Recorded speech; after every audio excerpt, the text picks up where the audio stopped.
পূৰ্বতকৈ এইবাৰ ফলাফল ভাল হ'ব। পঞ্চায়ত নিৰ্বাচন সন্দৰ্ভত এই মন্তব্য কৰিছে মুখ্যমন্ত্ৰী ডক্টৰ হিমন্ত বিশ্ব শৰ্মাই। পূৰ্বৰ নিৰ্বাচনতকৈ বিজেপি এইবাৰ ভাল ফলাফল দেখুৱাব, বিজেপি মিত্ৰজোঁটে এইবাৰ ভাল ফলাফল দেখুৱাব, এই কথা মুখ্যমন্ত্ৰী ডক্টৰ হিমন্ত বিশ্ব শৰ্মাৰ মুখত শুনিবলৈ পোৱা গ'ল।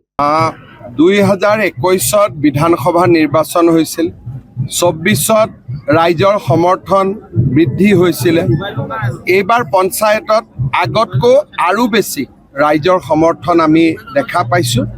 মই ভাবোঁ যে আমি এক অভূতপূৰ্ব ফলাফল এইবাৰ পঞ্চায়ত নিৰ্বাচনত কৰিবলৈ সক্ষম হ'ম। ল'ৰা ছোৱালীক আমি জংগলৰ পৰা মাকৰ বুকুলৈ উভতাই আনিছোঁ। আজি অসমত বড়ো অঞ্চলত অশান্তি নাই, কাৰ্বি অঞ্চলত অশান্তি নাই। আজি অসমৰ চাৰিওফালে শান্তি সমৃদ্ধি ঝুমুৰ বিহুৰ মাতে আজি আমাৰ অসমক এক নতুন দিগন্তলৈ লৈ গৈছে। আমি এখন নতুন অসম নিৰ্মাণৰ কামত আমি জঁপিয়াই পৰিছোঁ। অসমৰ ৰাইজে আমাক হিয়া উজাৰি আশীৰ্বাদ দিছে। লোকসভাত 11খন আসন, বিধানসভাত দুবাৰ চৰকাৰ, মিউনিচিপালিটিত দুবাৰ আমাক বিজয়, আৰু পঞ্চায়ততো আমাক আৰু দ্বিতীয়বাৰলৈ আপোনালোকে বিজয়ী কৰিব। শ্ৰদ্ধা ৰাইজ, আমি আপোনালোকৰ ওচৰত কৃতজ্ঞ।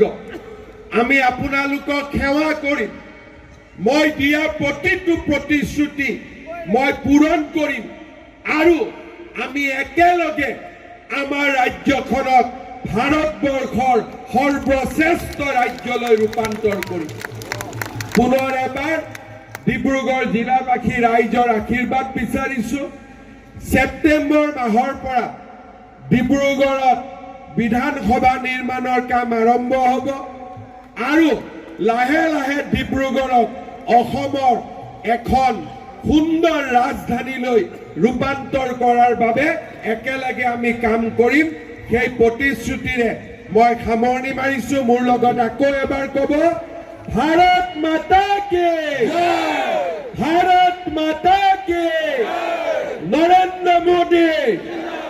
ডাঙৰ কৰি ক'ব লাগিব, মোদী ডাঙৰীয়া এইকেইদিন পাকিস্তানৰ লগত যুঁজিব। তেখেতক আমি শক্তি দিব লাগিব, সাহস দিব লাগিব। একেলগে ক'ব, নৰেন্দ্ৰ মোদী, বিজেপি, এজিপি।